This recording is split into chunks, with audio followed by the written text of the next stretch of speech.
Dear friends, good morning. சந்தோஷமாக இருப்பீங்க அப்படின்னு சொல்லி நான் விசுவாசிக்கிறேன். கண்டிப்பாக உங்கள் ஆவிக்குரிய வாழ்க்கையில் ஒரு மாற்றத்தை, தாக்கத்தை உண்டு பண்ண வேண்டும் என்கிற வாஞ்சியோடு கூட இந்த காலை வேளையில் உங்களோடு கூட நான் பேசுகிறேன். சங்கீதம் 147:13 வசனம் சொல்லுகிறது, அவர் உன் வாசல்களின் தாழ்பால்களை பலப்படுத்தி உன்னிடத்தில் உள்ள உன் பிள்ளைகளை ஆசீர்வதிக்கிறார். ஆமென்.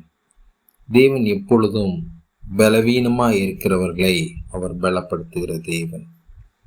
உற்சாகம் இல்லாமல் எப்பொழுதும் தாழ்வு மனப்பான்மையோடு தங்களை தாங்களே குறைந்து மதிப்பிடுகிற, ஏன்னா தேவன் எல்லாருக்கும் ஒரே சமமான ஞானத்தை, சமமான திறமையை கொடுத்திருக்கிறார். ஆனால் நாம் நம்மை நாமே குறைந்து மதிப்பிடும் போது சோர்ந்து போகிறோம்.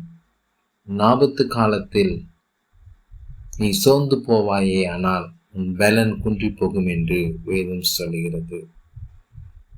சில நேரத்தில் எனக்கு முடியாது என்ற நெகட்டிவான தாட்ஸ் நம்மை பலவீனப்படுத்துகிறது. சில நேரம் உற்சாகம் இல்லாமல் இருக்கிறது, ஊக்கமின்மை, எதை செய்யணும் அப்படின்னாலும் ஒரு அலுப்பு, ஒரு சோம்பல், என்னால் முடியாது.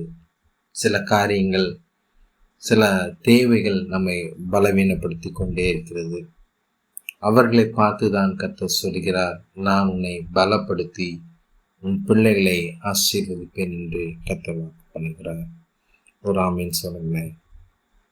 எந்தெந்த காரியத்தில் கர்த்தர் நம்மை பலப்படுத்த விரும்புகிறார் என்பதை நாம் பார்ப்போமே. ஆனால் நிச்சயமாய் நம் வாழ்க்கையில் அது ஆவிக்குரிய வாழ்க்கையில் ஒரு ஆசீர்வாதமாக இருக்கும். ஸ்பிரிச்சுவல் க்ரோத், நல்ல விசுவாசத்தில், அன்பில், நம்பிக்கையில் தேறினவர்களாய் நாம் மாற வேண்டும் என்று கர்த்தர் விரும்புகிறார். 1 பேதுரு 5:10 பார்க்கிறோம், கொஞ்ச காலம் பாடு அனுபவிக்கிற உங்களை சீர்படுத்தி, ஸ்திரப்படுத்தி, பலப்படுத்தி கர்த்தர் நிலைநிறுத்துவார். ஆமென். தேவன் உங்களை பலப்படுத்துகிற தேவன். ஆவிக்குரிய வாழ்க்கையை கர்த்தர், விசுவாசத்தை, நம்பிக்கையை, உங்களுடைய அன்பை கர்த்தர், கிறிஸ்துவுக்குள் இருக்கிற அன்பை வலுப்படுத்துகிற தேவன். இரண்டாவதாக உங்களுக்குள் தைரியத்தையும் நம்பிக்கையும் உறுதியையும் கர்த்தர் பலப்படுத்துகிறார். அநேக வாக்குத்தத்தங்களை கர்த்தர் நமக்கு கொடுத்துகிறார். நான் உன்னை பலப்படுத்துகிற கிறிஸ்து, நான் உன்னை பலப்படுத்தி உனக்கு சகாயம் செய்வேன், நான் உன்னை கைவிடுவதில்லை என்று கர்த்தர் நம்மோடு கூட இருந்து நம் பலவீனத்தில், சோர்வில், தனிமையில் கர்த்தர் நம்மை தைரியத்தோடு, கரேஜ், யோசுவாவை பார்க்கிறோம், நான் மோசையோடு இருந்தது போல உன்னோடு கூட இருப்பேன் என்று கர்த்தர் யோசுவாவை தைரியப்படுத்துகிறார்.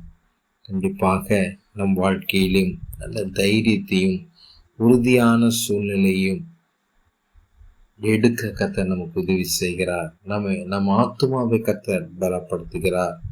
மூன்றாவதாக நல்ல ஒரு குடும்பத்தை கட்டி எழுப்பக்கூடிய சூழ்நிலையை கர்த்தர் உருவாக்குகிறார். உறவுகளுக்கிடையே நல்ல ஒரு பலத்தை, நல்ல ஒரு அண்டர்ஸ்டாண்டிங்கை கர்த்தர் உருவாக்குகிறார். நல்ல ஒரு ஒற்றுமையை கர்த்தர் உருவாக்குகிறார். நாம் எல்லாரும் ஒற்றுமையாக இருக்க வேண்டும் என்று கர்த்தர் விரும்புகிறார். ஒருவேளை உங்கள் குடும்பத்தில் ஒற்றுமை இல்லாத தன்மைகள் இருக்குமானால், பிரிவினை இருக்குமானால், அதை கர்த்தர் பலப்படுத்துகிறார். நிச்சயமாய் நீங்கள் சோர்ந்து போக வேண்டாம். ஏன் கர்த்தர் நம்மை பலப்படுத்துகிறார் என்று நாம் பார்ப்போமே. ஆனால் சவால்களை சந்திப்பதற்கு கர்த்தர் நம்மை பலப்படுத்துகிறார். நல்ல ஒரு அதிகாரம் உள்ள ஒரு பலத்தை கர்த்தர் நமக்கு அருள் செய்கிறார். அதே போல நம் திறமைகளை மேம்பட செய்ய, வளர்ச்சியடைய திறமைகள் மூலியமாய் நல்ல குணத்தை கர்த்தர் உருவாக்கி கொடுக்கிறார். அதே போல துன்பங்களை தாங்கும் திறனை கர்த்தர் நமக்கு இன்க்ரீஸ் பண்றார். எது வந்தாலும் கலங்கி போகாதபடிக்கு, பயந்து போகாதபடிக்கு, திகைத்து போகாதபடிக்கு தேவன் நம்மோடு கூட இருந்து நம்மை பலப்படுத்துகிறார். தாங்கிக் கொள்ள கர்த்தர் நமக்கு பலனை அருள் செய்கிறார். தப்பித்து கொள்ள கர்த்தர் நமக்கு பலனை அருள் செய்கிறார். அதனால சோர்ந்து போகாதீங்க.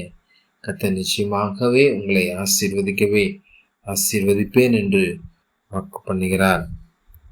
அதே போல கிறிஸ்து நம்மை பலப்படுத்தும் போது நம் தனிப்பட்ட வாழ்க்கையில் நல்ல ஒரு வளர்ச்சியை, முன்னேற்றத்தை பார்க்க முடியும்.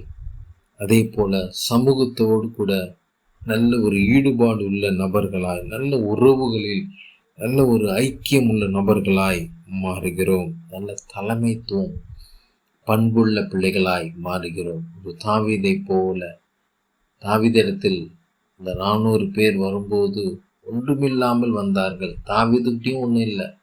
ஆனாலும் கிறிஸ்து தாவீதோடு கூட இருந்தது போல உங்களோடு கூட கர்த்தர் இருக்கிறார். எதற்கும் சோர்ந்து போகாதீங்க. கர்த்தர் உங்களுக்கு அதிகாரத்தை கொடுத்திருக்கிறார், வளர்ச்சியை கொடுத்திருக்கிறார், நம்பிக்கையை கொடுத்திருக்கிறார், வைராக்கியத்தை கொடுத்திருக்கிறார். நீங்கள் எதற்கும் சோர்ந்து போகாமல் நம்பிக்கையோடு கூட போராடும் போது வாழ்க்கையில் எளிதாய் நீங்கள் வெற்றியை பெற்றுக்கொள்ள முடியும். காரணம், கர்த்தர் உங்களோடு கூட இருக்கிறார்.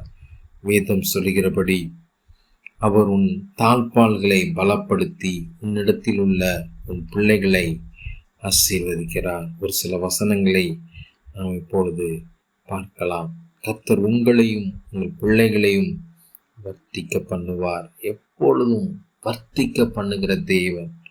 வேதம் சொல்கிறது, தாகம் உள்ளவன் மேல் தண்ணீரையும் வறண்ட நிலத்தின் மேல் ஆறுகளையும் ஊற்றுவேன். உன் சந்ததியின் மேல் என் ஆவியையும் உன் சந்தானத்தின் மேல் என் ஆசீர்வாதத்தையும் ஊற்றுவேன். ஒரு வைராக்கியம் உங்களுக்குள் இருக்குமானால் உங்கள் சந்ததி ஆசீர்வதிக்கப்பட்ட சந்ததியாய் இருக்கும். கண்டிப்பாக வேதம் சொல்கிறபடி கர்த்தருக்குள் பயந்து வாழ்கிற ஒரு குடும்ப தலைவன் நிமித்தமாய் உன் மனைவி உன் வீட்டோரங்களில் கனிதரும் திராட்சை கொடி போல் இருப்பாள். உன் பிள்ளைகள் உன் பந்தியை சுற்றிலும் ஒலிவு மரக்கன்றுகளைப் போல் இருப்பார்கள். கர்த்தருக்கு பயப்படுகிற மனுஷன் இவ்விதமாய் ஆசீர்வதிக்கப்படுவான் என்று வேதம் சொல்கிறது. ஆமென் சொல்லலாமா? தேவன் உங்களை ஆசீர்வதிக்க விரும்புகிறார். தேவன் உங்கள் வாழ்க்கையில் இருக்கிற பலவீனங்களை மாற்ற விரும்புகிறார். இனி பலவீனங்களை குறித்து நீங்கள் அதிகமாய் யோசிக்காதபடிக்கு என் தேவன் என்னோடு கூட இருக்கிறார் என்கிற நம்பிக்கையோடு கூட நீங்கள் ஒவ்வொரு காரியங்களையும் செய்யும்போது கண்டிப்பாக என் தேவன் உங்களுக்காக யாவையும் செய்து முடிப்பார் என்பதில் மாற்றம் இல்லை. கர்த்தர் தாமே உங்களை ஆசீர்வதிப்பார். கண்டிப்பாக இந்த செய்தி உங்களுக்கு ஆசீர்வாதமாக இருந்திருக்கும். இது அநேகருக்கு நீங்கள் ஷேர் பண்ணுங்க. ஒருவேளை உங்களுக்கு ஜெப குறிப்பு இருக்குமானால் எனக்கு தெரியப்படுத்துங்கள். என்னோடு பேச வேண்டும் என்றால் என்னுடைய மொபைல் நம்பரில் என்னை காண்டாக்ட் பண்ணுங்கள். கர்த்தர் உங்களை ஆசீர்வதித்து நிறைவாய் வழி நடத்துவார். என்னுடைய mobile number 8072959858. I am Pastor and Prophet P. Benjamin Newton. God bless you.